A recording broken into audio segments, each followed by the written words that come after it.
Hi guys, आप लोग कैसे हैं। आई होप दैट कि आप लोग अच्छे होंगे।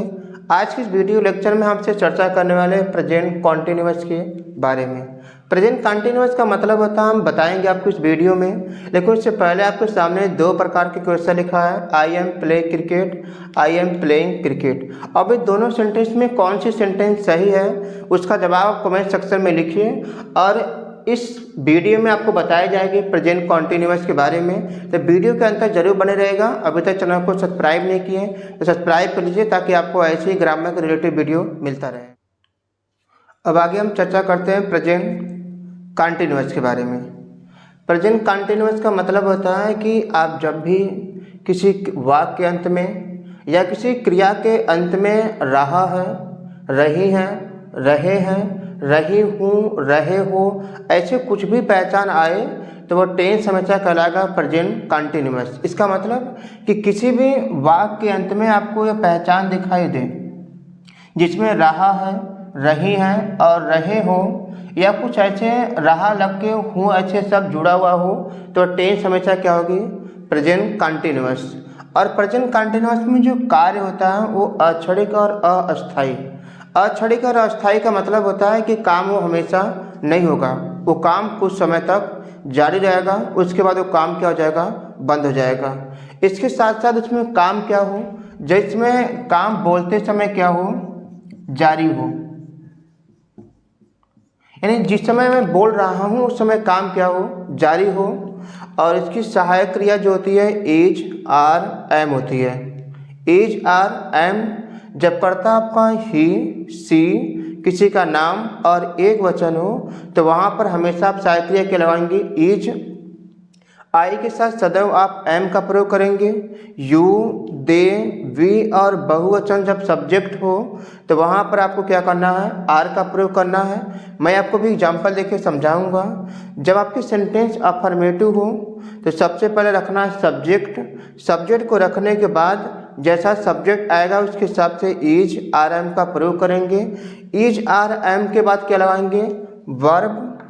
और उस वर्ब में क्या लगाना हमें, आईएनजी। याद रखिएगा कि प्रेजेंट कॉन्टिन्यूअस में इज आर एम के बाद वर्ब आएगी और उस वर्ब में क्या लगाना है आपको, आईएनजी। और वर्ब के बाद क्या आएगी, ऑब्जेक्ट। नेगेटिव सेंटेंस रहेगा, सब्जेक्ट लिखेंगे, सब्जेक्ट के बाद इज आर एम किसी एक को लगाएंगे, उसके बाद इसी सहायक क्रिया के तुरंत बाद क्या करेंगे, नॉट का प्रयोग करेंगे और वर्ब में क्या लगाएंगे, आईएनजी और ऑब्जेक्ट लिखकर फुल स्टॉप लगाएंगे। यदि वाक्य प्रश्नवाचक रहेगा जिससे क्या से शुरू रहेगा तो वहाँ पर आप जो सहायक क्रिया है इज आर एम उसको पहले करेंगे, उसके बाद सब्जेक्ट, वर्ब में आईएनजी, फिर ऑब्जेक्ट और लास्ट में क्या लगाएंगे, क्वेश्चन मार्क। यदि कोई डब्ल्यू है जिससे वाट, वेन, वाई ऐसे कुछ वर्ड से शुरू हो तो आपको सबसे पहले रखना है डब्ल्यू एच जो दिया रहेगा, उसके बाद सहायक क्रिया इज आर एम किसी एक को लगाएंगे, उसके बाद सब्जेक्ट, फिर वर्ब, फिर वर्ब में आईएनजी लगाएंगे, उसके बाद ऑब्जेक्ट और लास्ट में क्या लगाएंगे, प्रश्नवाचक का चिन्ह। अब से मैंने आपके सामने एग्जाम्पल दिया और मैं कहा कि मैं क्रिकेट खेल रहा हूँ।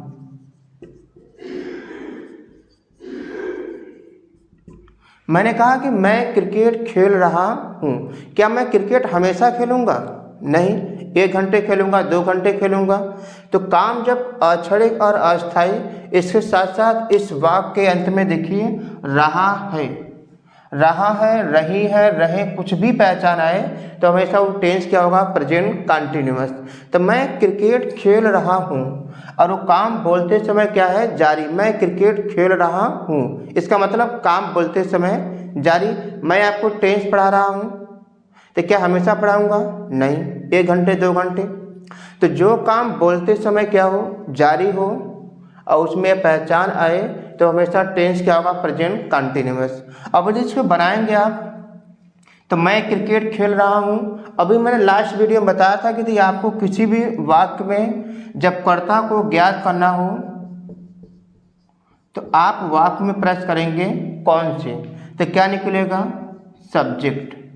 मैं क्रिकेट खेल रहा हूँ, कौन खेल रहा है, मैं। तो आप यहाँ पर सब्जेक्ट क्या करेंगे, आई, अब सब्जेक्ट आई आ गया तो सेंटेंस अफर्मेटिव है, तो सेंटेंस जब सब्जेक्ट आई है तो आई के साथ आप क्या लगाएंगे, एम का प्रयोग करेंगे। यहाँ लिखा है आई के साथ एम। अब इज आर एम लगाने के बाद हमें क्या लिखना है, वर्ब। तो प्ले मीन्स क्या होती है, खेलना, आई एम प्ले, और उस वर्ब में हमें क्या लगाना है, आई एन जी, यानी वर्ब में आई एन जी लगाएंगे तो क्या करेंगे, आई एम प्लेइंग। अब वर्ब के बाद क्या आएगा, ऑब्जेक्ट। अभी मैंने लास्ट वीडियो में बताया था कि क्या और किसे से, जब किसी वाक्य में क्या और किसे से प्रश्न करेंगे तो वहाँ पर क्या निकलता है, ऑब्जेक्ट। मैं क्रिकेट खेल रहा हूँ, मैं क्या खेल रहा हूँ, क्रिकेट।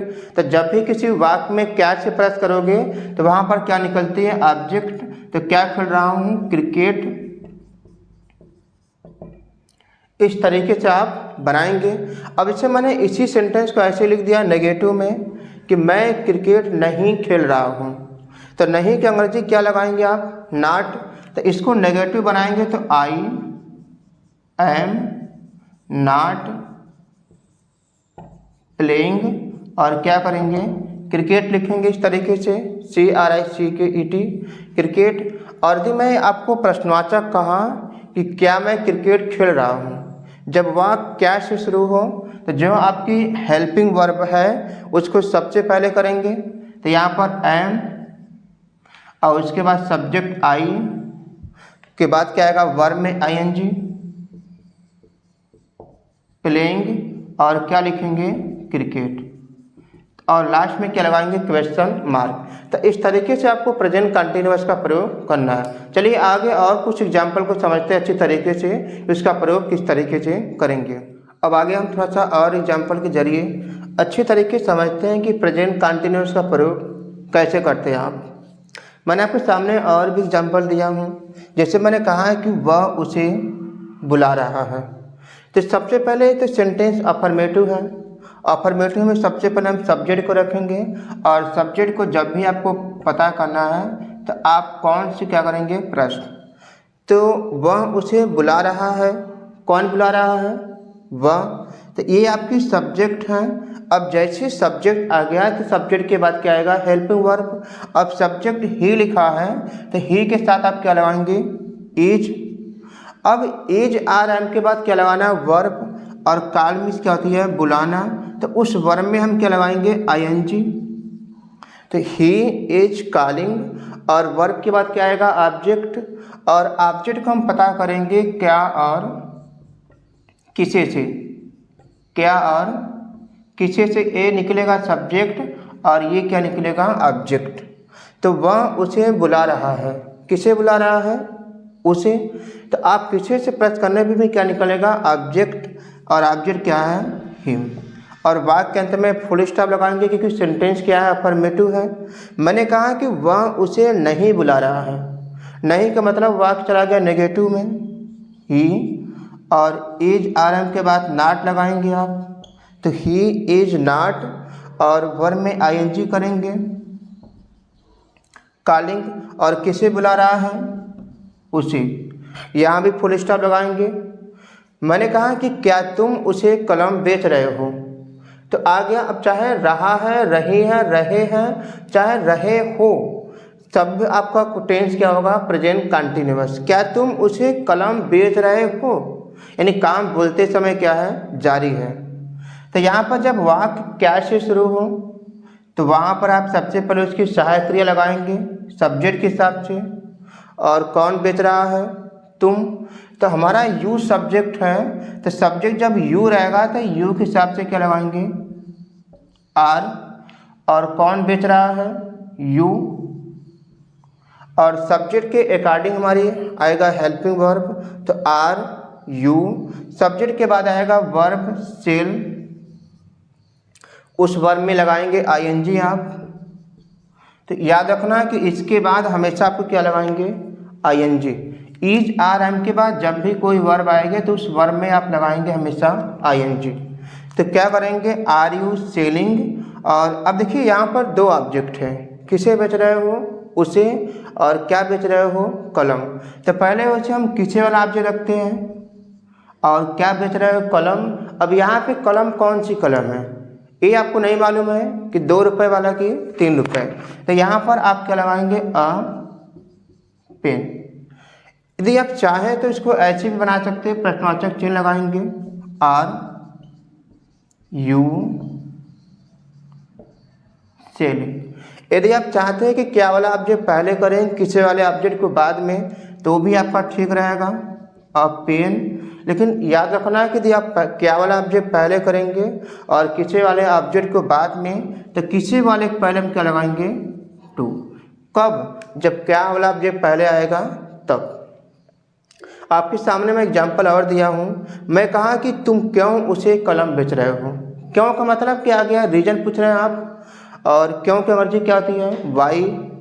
तो आप यहाँ पर वाई लिखेंगे। अब WH के बाद क्या लिखना था, सहायक क्रिया, तो अब U के हिसाब से R, उसके बाद सब्जेक्ट, उसके बाद सेल में ING लगाएंगे, सेलिंग, और वर्ब में आपका ING हो गया, और किसे बेच रहे हो, उसे, और क्या बेच रहे हो, कलम। तो इस तरीके से आपको क्या करना है, प्रेजेंट कंटिन्यूअस का प्रयोग करना है। जिस तरीके से बताया गया कि एज RM के बाद वर्ब में ING आएगी। एज का प्रयोग कब करेंगे, जब कर्ता आपका ही से किसी का नाम और एक वचन हो, आई के साथ M लगाएंगे, और यू दे वी और बहुवचन हो तो वहाँ क्या लगाएंगे, R। तो अब आगे हम चर्चा करते हैं प्रेजेंट परफेक्ट के बारे में। प्रेजेंट परफेक्ट का मतलब होता है कि प्रेजेंट का मतलब जो समय अभी वर्तमान में हो, और परफेक्ट का मतलब ही होता है कि जो काम क्या हो, पूर्ण हो चुका हो।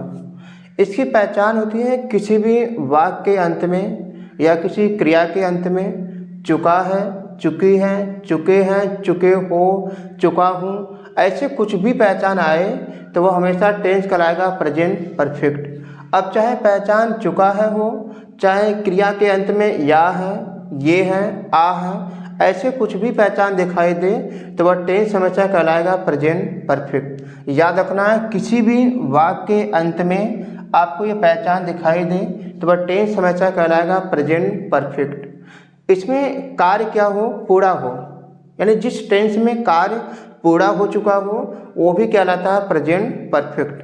अभी मैं आपको दिखाऊँ कैसे काम पूरा हो चुका है। इसकी सहायक क्रिया होती है हैज और हैव।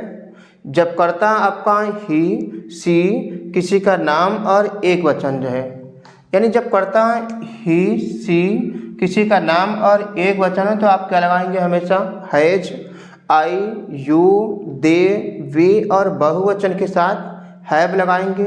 सेंटेंस के रखने का एक स्ट्रक्चर होता है कि जब वाक्य अफर्मेटिव हो तो आप सब्जेक्ट लगाएंगे।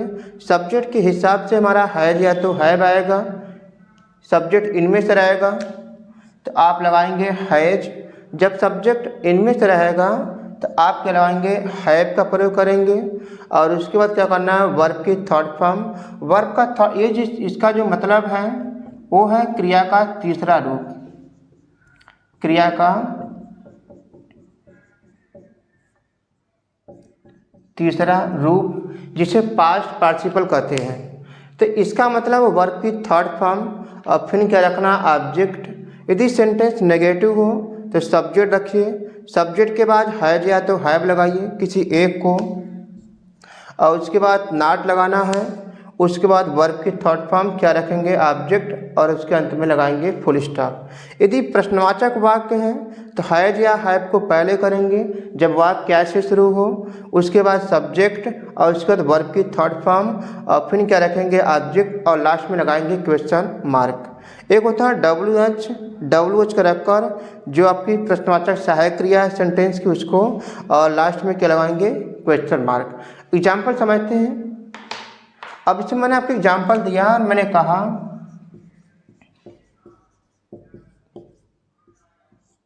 कि वह स्कूल जा चुका है। अब थोड़ा सा पहले देखिए कि इस क्रिया के अंत में क्या वाक्य के अंत में चुका है, वह स्कूल जा चुका है। तो चुका है चाहे कोई भी पहचान आए, और इसमें काम क्या हो, पूर्ण हो चुका है। देखो वह स्कूल जा चुका है, इसका मतलब स्कूल जाने का काम पूरा हो चुका है। तो कार्य पूरा हो और उसके साथ साथ ये पहचान दिखाई दे तो टेंस कहलाएगी प्रेजेंट परफेक्ट। अब यदि आप इसको बनाएंगे तो वह स्कूल जा चुका है, कौन जा चुका है? वह। अभी मैंने आपको इसी वीडियो में बताया कि कौन से प्रश्न करने पर क्या निकलेगा? सब्जेक्ट ही।